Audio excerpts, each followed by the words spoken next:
G'day everyone, Nick and Andrew here from the fishing show Hook, Line and Sinker on YouTube, Hardy. Diggs, this is exciting because, look, some of you might know we do a fishing television show called Hook, Line and Sinker, which goes on television. When something goes on television, you're always up against timing. You've got to cut stuff out. You've got to leave a lot of the good stuff out. And we have found that over the years, you know, you end up with all this good stuff which nobody ever gets to see. Now we are sitting here on the flybridge, Andrew, of our very impressive 25-foot cruiser Beast 2, which is one of the boats that we've done up on the show. But sort of before Beast 2, 11 years ago came our first project boat, which was a thing called Beast 1. So that's it was a 23-foot Bertram flybridge, a pretty small flybridge boat, kind of the smallest flybridge boat that you can buy in Australia.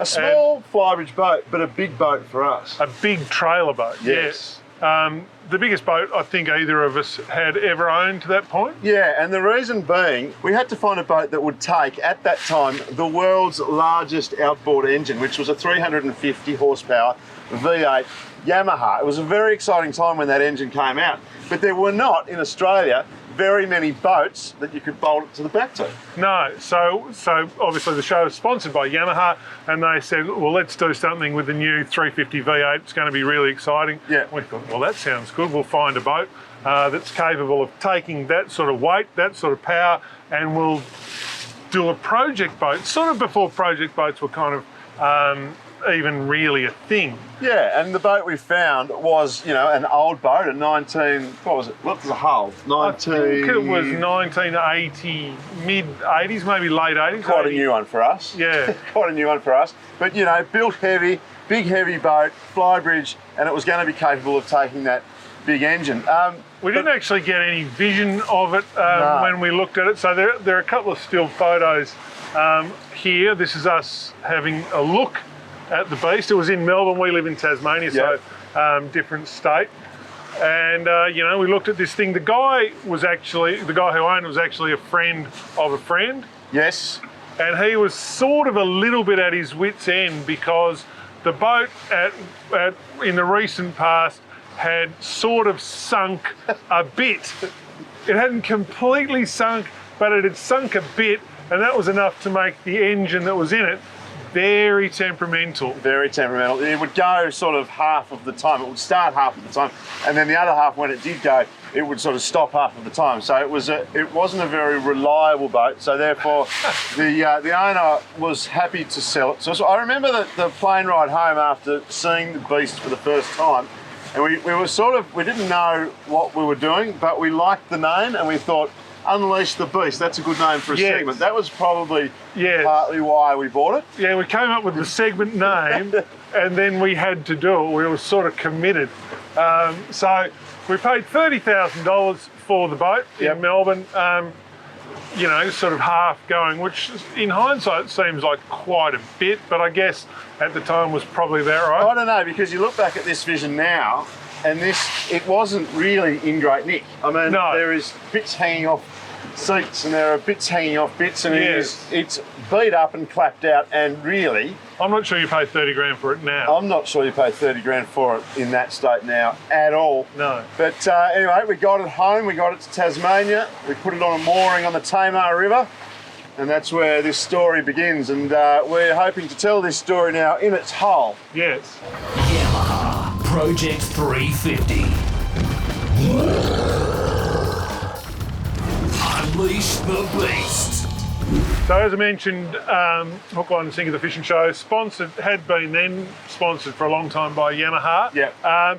And really good bunch of guys at Yamaha in Australia, sort of young, you know, they were keen, they were into it. They were back then. And when the 350 V8 came out, this massive outboard, the Yamaha someone at the Yamaha marketing team came out with these T-shirts that had a picture of the engine on the front, and on the back it had mine's bigger than yours. They thought that was excellent. Yeah.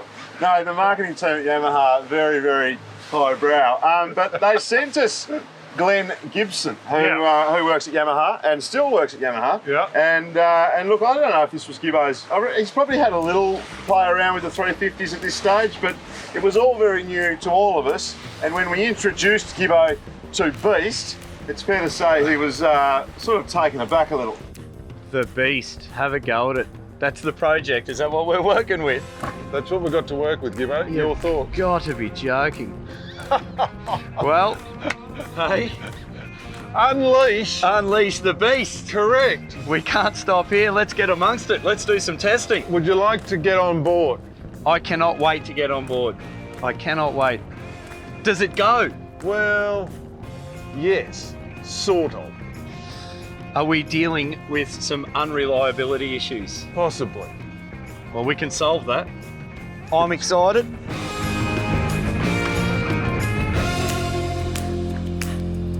Whoa. Problem is, Whoa.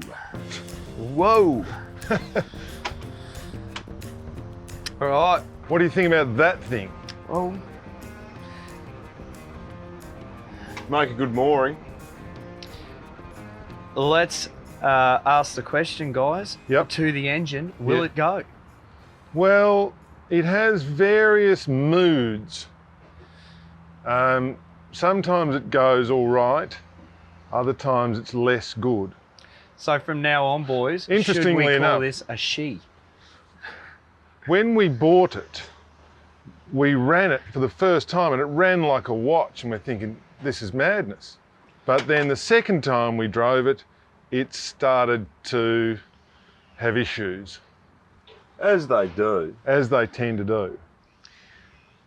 Well, looking the at the thing- engine, it'd be about 10-year-old. Yeah. What it has got is original manifolds, risers. What we know about those manifolds and risers is they don't have a 10-year lifespan. They have about a 5-year lifespan. So it is a very original engine. We can see some rust marks on there. It's got some water leaks. So what we'll try and do now is we'll identify if it goes. We'll take it for a run. We'll get some information out of it. We'll see how much fuel it uses and what kind of speed we can get. And we'll start looking at how we can pull her out. And in marinas, the country over, Gibbo, the world over, in fact, there are lots of these sort of setups, whether they're Mercruisers or Volvos or whatever, and they are a bit of a scary thing from a maintenance perspective. They reckon there's 2 good days when you own a stern drive boat that's kept in the water. That's the day you buy it and the day you sell it. Yeah, look, there's you can go to any marina in Australia and you'll always see a classic 23, 25 foot Bertram on the hard stand with the drives off and getting some kind of maintenance work done. And look, anyone that owns one of these boats know that if you haven't got deep pockets, mate, it's time to sell it. And that's when people have got to look at their options. And now with the availability of high horsepower like the 350 V8, it's not necessarily the only option to repair. We can remove, add a pod on or a hull extension and fit an outboard motor, which is obviously going to give us a whole heap more area here for relaxing and fishing. And we're talking about quieter, better fuel economy and not have what we all know as that bomb with the petrol engine sitting in the boat. It's always in the back of your mind when you're in one of those boats that it's just going to stop. And Gibbo, this is a 350 cubic inch Chevy motor basically, which I think was probably designed just after World War II. Not much has really changed in terms of the old 350 Chev, but if we're talking about putting a V8 out the back here, but it's kind of a different story with the Yamaha V8. Yeah, it's brand new. We've got a lot of technology that's come from this day now, like drive-by-wire controls. It's the new V8 configuration. Double overhead camshafts, variable valve timing, the whole shebang. So sort of coming out of the Stone Age into the new modern age. day. It's going to go fast too, isn't it? Yes, it's going to go fast.